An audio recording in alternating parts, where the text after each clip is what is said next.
Hey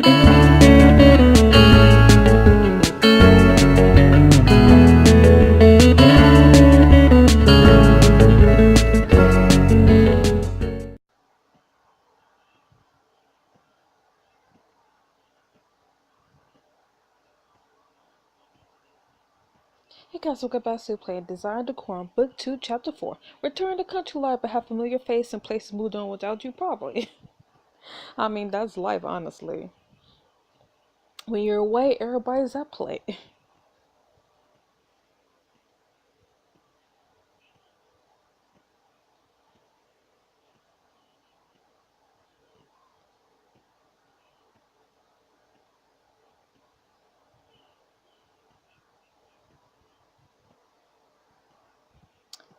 We're back at Edgewater. Design Decorum, Book 2. Book 2, Chapter 4, back to the beginning. Just after sunrise in Grovershire. You, Mr. Harper and Briar, slide off your horse at the front of Briar's childhood home. Familiar face tends to the flower beds in front of the house. Mrs. Daly! The woman drops her flower basket at the sound of your voice. She runs over to you, a huge smile spreading across her face. Well, I'll be Daria. Her eyes go even wider as she glances behind you. You turn to see Briar dismounting. And my Briar! Miss Daly brushes past you and throws her arms around her daughter. Mama, I can hardly breathe. Instead, really spurred, Miss Daly reaches out and pulls you into the embrace. Okay, why not, group hug? Miss Daly, it's good to see you as well. Squeeze me too tight. It's good to see you. I wasn't expecting to see either of you here in Grovershire. I can tell. Miss Daly lets go of you and Briar. She takes a step back to take you both in. Darn, you have changed a bit, almost as if you never left Grovershire. And Briar, next time you decide to run off, you do well to give your poor mother a bit of a warning. I thought the note would suffice. You told me you talked to your mother. You were about to go off on an adventure. I can't allow you to fend for yourself at such a large estate. Mama Daria needs me. Miss Daly crossed her arms, still glaring at Briar. After a moment, her face softens. Don't worry about you, Briar. I know you're written, but you've never been so far away. I didn't have a chance to say goodbye. Now, Mom, I'm so sorry. I never meant to hurt you. Miss Daly touches Briar's cheek comfortably. Her gaze wanders over to Mr. Harper, who stands silently near the horses. Why have you introduced me to the handsome man you brought home? Miss Harper, may I present Mrs. Pavardi Daly? Nice to meet you, sir. You look like a fine match for my daughter. Oh, what? Oh. Mama, that's not. That's fine match is someone I'm interested in. No, he's not.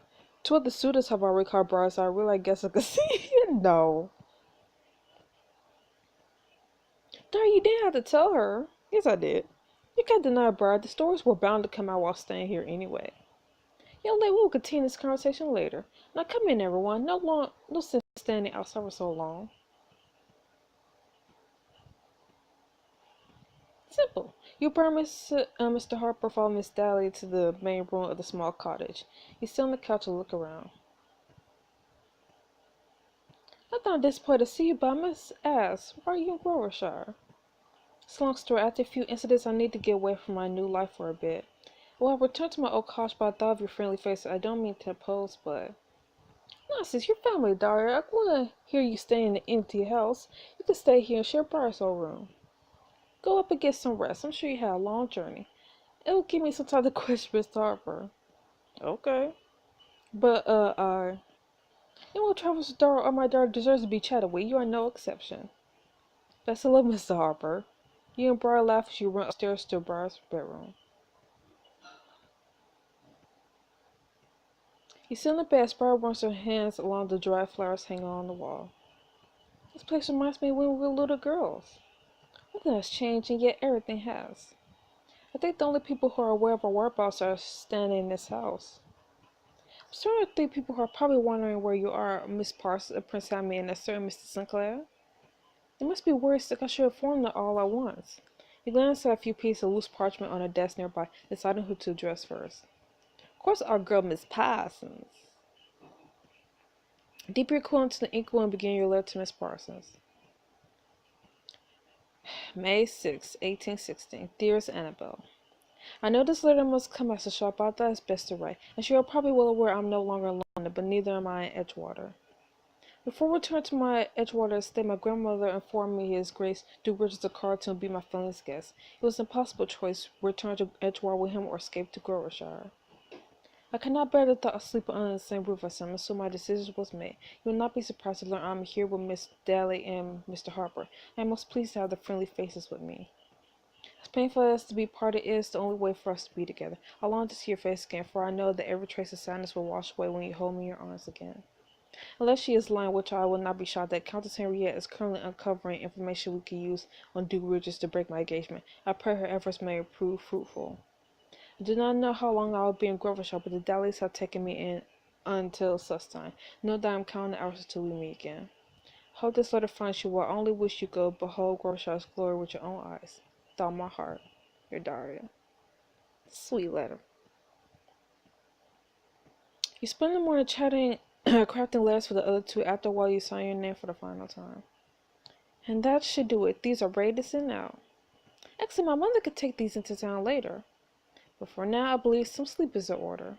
You start for a large yawn as you curl up on the bed and drift into a long, restful slumber. Several mornings later, you look at your reflection in the mirror, fix your hair for the day when Briar bursts into the bedroom. Jerry, you won't believe I was returning from town when I ran to Mrs. Finch. She spoke to Mr. Reed, who heard it from Miss Gilbert. Okay, can we get to the point? Briar slowed down and breathed what's going on. Mr. Claire and Miss Parsons are in Grovershire right now. That was fast. They're here. It's about time. I can't believe they came. I can already imagine the gossip of town. Can't believe they came. I was expecting to see them for such a long time. Did they really follow me all the way to the country? Indeed they are. They're here in Grovershire. There's no time to waste. I need to get to town now. Begin rushing towards the door, but Briar takes your arm, holding you back. You can't go out wearing that. Yes, I can't. You might have a point, but I got us the most suitable for town. Fortunately for you, your best friend stopped by your old college this morning and got this. Brian hands you a white dress stitched with delicate embroidery, and you run your hands along the soft fabric. If you're going to return to town, why not wear one of your mother's old gowns? I remember when Mama made this so many years ago.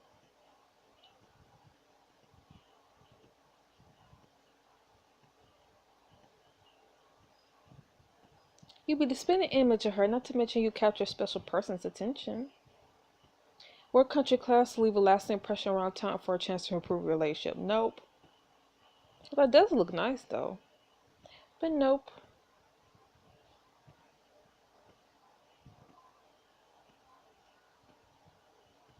Mama's dress holds a special place in my heart, but I don't need to wear it today. So yourself, I'll return to the old college later. It would have been nice to see you, though. Nope. Come on, bro, let's hurry. There's not a moment to lose.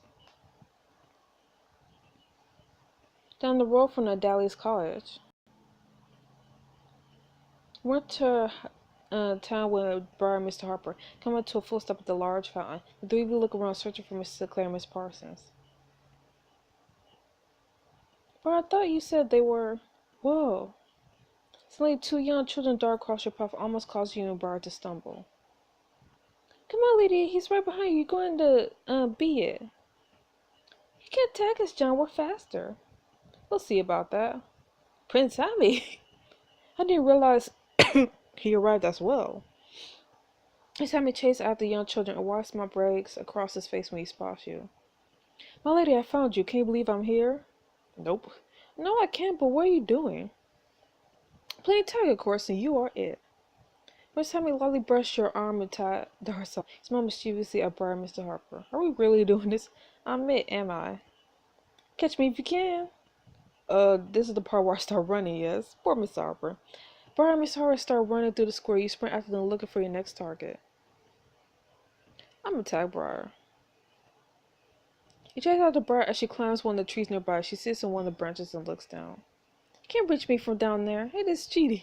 Jump as high as possible and barely brush your hand against Briar's foot. You were saying I believe you're it. No, I just got up here too. Flash a quick smile and leave the new it in the dust. After a while, you find yourself running away from Bar. Her loud footsteps are gaining on you closer and closer until... Dari, you're it. Fiddlesticks. You can't get me. I'm as fast as a horse. You've never been chased by me then. Uh-oh. You dig your heels to the ground, chase after the boy. You turn a corner just past the baker shop and slam. Lady Daria. You crash to Mr. Claire, slamming your forehead against his chin. Ooh. You clutch your head in pain. I beg 1,000 apologies. I didn't see you at all. Why does this always seem to happen? You have quite the habit of running into me. Literally. Mr. Claire carefully moves your hand, examines the point of impact closely. Are you injured, my lady? You'll be fine, but the run-in does make you it. As in tablets, it's not proper. I don't have time for childish things. Oh, come on, Mr. Claire, have a bit of fun. Just then, the boy from earlier peeks out of his hiding spot in the alleyway and walks over to Mr. Claire. Please, sir, play with us. The boy pouts at Mr. Claire, begging with his sad eyes. Mr. Claire lets out a heavy sigh and flashes a sly smile. You better run before I get you. Mr. Claire reaches out to tap the boy, but the child nimbly dodges his hand. He's too fast for the likes of you. Perhaps, but you're not. Mr. Claire starts chasing you. You sprint across the town square from him. Where's Miss Parsons? I should. Punzner. I'm the fastest woman alive. You can't keep up with me. You bob and weave your way around cars, bouncing people until Mr. Claire attacks Mr. Harper instead. Sir, I did not realize you were playing. I planned on it either, but Lady Dark is quite persuasive. What about the little kid? He's the one that gave you puppy dog eyes. You run across the square, but the gang comes to a sudden halt when a shop carrier steps out of her store and yells. John O'Malley, what are you doing? You're supposed to help the festival preparations. I'm coming, Mother. I should go home too. Thank you for the fun, Miss Lady. As the two children run off home, you turn to Mr. Claire and hands at me. I hardly believe my eyes. You're really all in Grovershire. Where's Miss Parsons?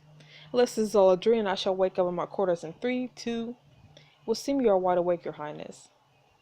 I'm certainly glad of it, but pray, where's Miss Parr? That really makes all the fun I could possibly pass by this little tea shop just around the corner. Roll around and spot Miss Parsons sauntering towards you. And that makes all of you. Frankly, I didn't think you would visit here. I missed an opportunity to see where you grew up. Never. I can't bear to be parted from you a minute longer either, especially after your letter. Perhaps you could show us around, Lady Dar. I have been meaning to ask you for a proper tour of the town since our arrival. I'll be delighted to. You deserve to see the real Grovershire. The group follows you through the square as you point out the various stores along the way. There's Miss Daly's bakery, the O'Malley's turning shop, but this is where you'll find the best produce in all Grovershire. As you pause at the small car, you notice the shopkeeper carefully balancing several crates. He suddenly begins to wobble and spill some of his produce. And the cabbages! Oh, this guy, the waiter. Mr. Harper quickly brushed in and helps the man set them down. Thank you kindly. Would have been hideous had those spilled all across the square. Allow me to introduce myself. I am Mr. David Danforth, keeper of produce in Grovershire. He also bakes the best tarts for the Harvest Festival every year. You haven't lived until you try Mr. Danforth's apple pastries. I always look forward to them.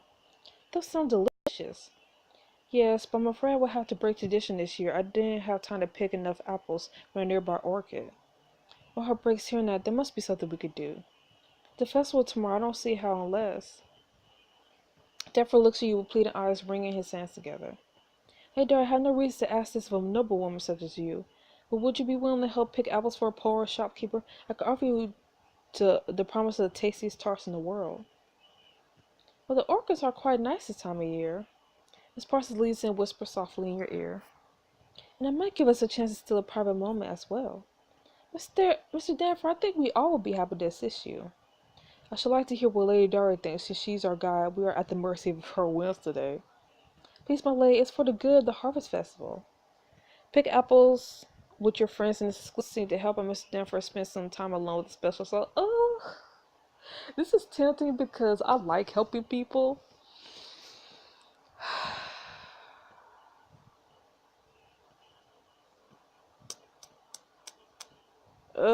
Why are you giving me that face, Mr. Danforth?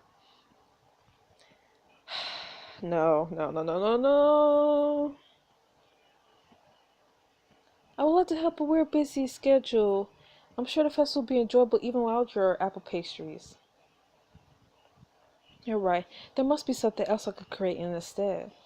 I, for one, can't wait to see what you come up with. Stanford starts musing to himself as he looks around his car, holding up each item one by one. Maybe a cabbage pastry, or a potato pie, or cornbread. I mean, cornbread is good. Waving farewell to Mr. Stanford and lead your friends past the fountain stopping at the nearby tailor shop. Mrs. Almeida looks up from the cutting at the large table by the window. She immediately brushes off her dress and curtsies slowly to you. Lady Dora, it's an honor to have you visit my humble shop. Dora, Miss Lady, it's you and your funny clothes friends. Mrs. O'Malley's son peeks his head around from the adjacent room. He drops the yards of fabric in his arms. John, remember your manners. Sorry, Miss O'Malley, I may be titled now, but I'm the same Dora who grew up in Grovershire. Your shop is fantastic. It rivals those I've seen in London. Thank you, miss. We do what we can with our resources. Growing up, I must have spent hours in here till Mama's seamstress work. You wouldn't believe how many fabrics I must have picked out. But I heard the best part was the cover fabric spending time with Mama getting out of the house. Spend time, Mama. Years ago, I snagged my favorite dress and a loose nail on our way here. I was crying so, but Mama sat me in the corner over there and showed me how to use a thread and needle. I glanced at a small, empty stool sitting in the corner of the room. Ever since that would help her with some of her simple mini orders. We would sit at home just talking and sewing for hours. I wish I could marry her. She sounds like she was a wonderful woman. Later, I must admit, I never expected to see you come through my shop doors again. Your mother was one of my best customers. Wherever she is, she will be proud to see the lady stand before her. Or before me. Thank you, madam. Please me. Oh, shoot. Got something in my eye. Pleases me more than you know to hear that. It gives me an idea. There's one more place I want to show you all on our tour. Short walk later. You enter your old cottage and look up at the looming building still the same as before. Lady Dara, what's this place? Was my home until Edgewater. I knew no other place but here. And Miss Simple, I can't imagine living here again. Have changed so much since then. It's simple life. It was the days when I didn't get lost going from one side of the house to the other. I can't even count how many rooms are in Edgewater. I don't think I've ever been to every room at the estate. Everything was so much easier, nor was there a single duke I had to worry about. But if you never came to Edgewater, you never would have met us, true. I said I miss a simple life, not that everything was so dreadful about my new life. Your hand hesitates on the door handle, but Barbara yourself squeezing your hand reassuringly. Right beside you, Dara, you're strong enough for this. You enter the house to look around your mother's bedroom, smiling to yourself. Since I left, even the bed is still made. Leave it to my mother to keep the house ready for guests. I must expect Mama to come through the front door at any moment. Your eyes start to the door but stay shut. Miss Parsons takes your hand in hers. Tell me more about your mother, Lady Dara. I love a good story. She was a warm, caring woman. Miss Mills was the spitting image of her, especially when it comes to feistiness. You won't believe it, but... As Spark continues with her story, your hands trail along the dresser, the end table, the quilt, till you know something wedged between the bed and the end table. Later? What did you find, my lady? It's a letter to me from my mother. You sit down in your bed, your eyes begin to well with tears. Spire starts to usher everyone out of the room. Let's return to my house, everyone. I think Lady Dara could use some time alone with her mother. Lady Dara, you as well, sir. Spire pushes Miss Sinclair out of the room, leaving you all alone with your letter. March 10th, 1860, my sweet Daria. By the time you're reading this, I will have left you. You are in town with Brian now, but I can feel our time together slipping away. It grows shorter with every passing moment. I needed to write this while I still have the strength. Please accept my apologies for being unable to remain you longer. I can only surmise at the many questions I left you with. Know that you, my precious daughter, are my greatest treasure. While I wish many things were different in my life, I cannot regret a single thing, not if it led me to having you as a daughter. In case I never get the chance to utter this to you in life, I love you my entire being. Even when I'm no longer beside you, even my body grows cold, my love for you will surpass all time. You are my blood, my heart, my darling. Nothing can ever change that. Mama. Aww. Set the letter down and wipe away a single tear from your cheek. You and father truly were kindred spirits. You both left me such kind words to remember you by. I wonder what you will say were you still here. Do I stand to leave with the look back from the archway, taking the room one final time? I wish you were here beside me. I hope you and father are together and letting you rest. Say that. Father was so eager to see you once more. Perhaps your greatest wish were finally granted in the afterlife. But for now, I have to say goodbye. I hope you're both proud of me. As she enters the car to start the journey down the path, you glance over at the fence nearby and see Mr. Clare waiting. Mr. Clare, what are you doing here?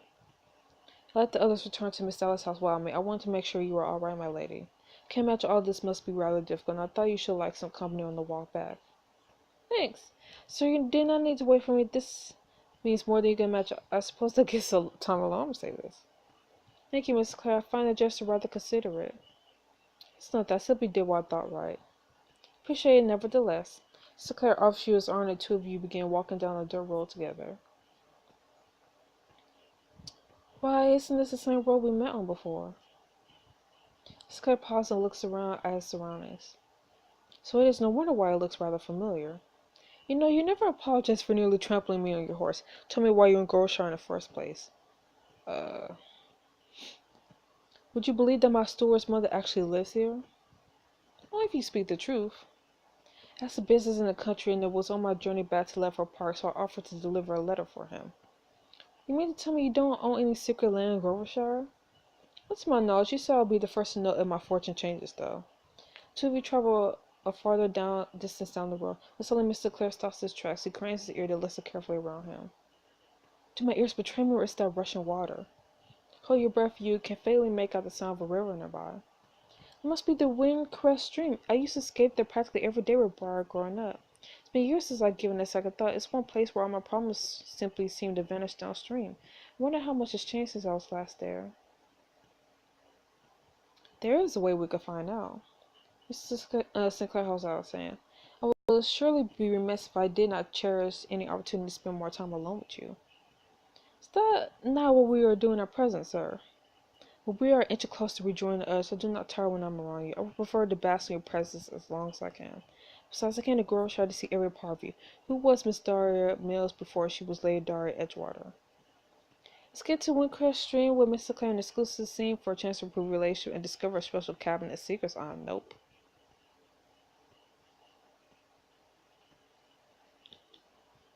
Well, I don't doubt it would be enjoyable. The sun is beginning to set. Shouldn't keep the others waiting too long. If that's what you desire, so be it. Slip your arm around Mr. Clare's elbow once more, and the two of you continue towards Barr's cottage.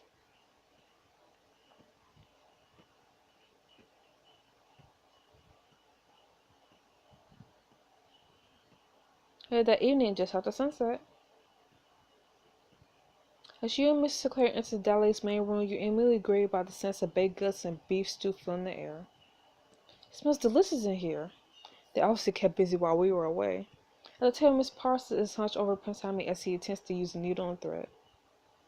Not that type, Prince Hammy, unless you prefer your flowers to look more like scrunched fabric than anything else. It'll be a unique pattern. Who could dislike such a beautiful piece, especially when embroidered by me?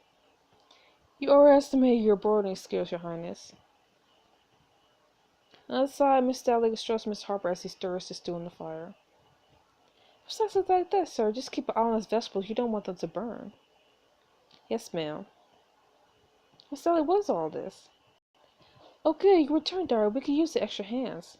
There's still so much to do for the Harvest Festival tomorrow evening. It'll be here before you know it.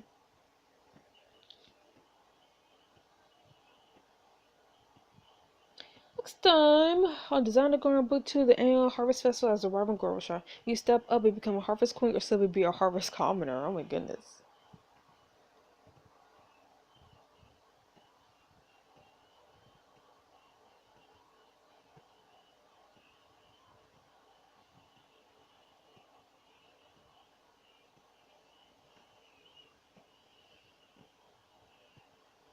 Anyways. So this chapter was alright. So I'll see you guys next week with the next chapter of Design Decorum. See you then. Bye bye.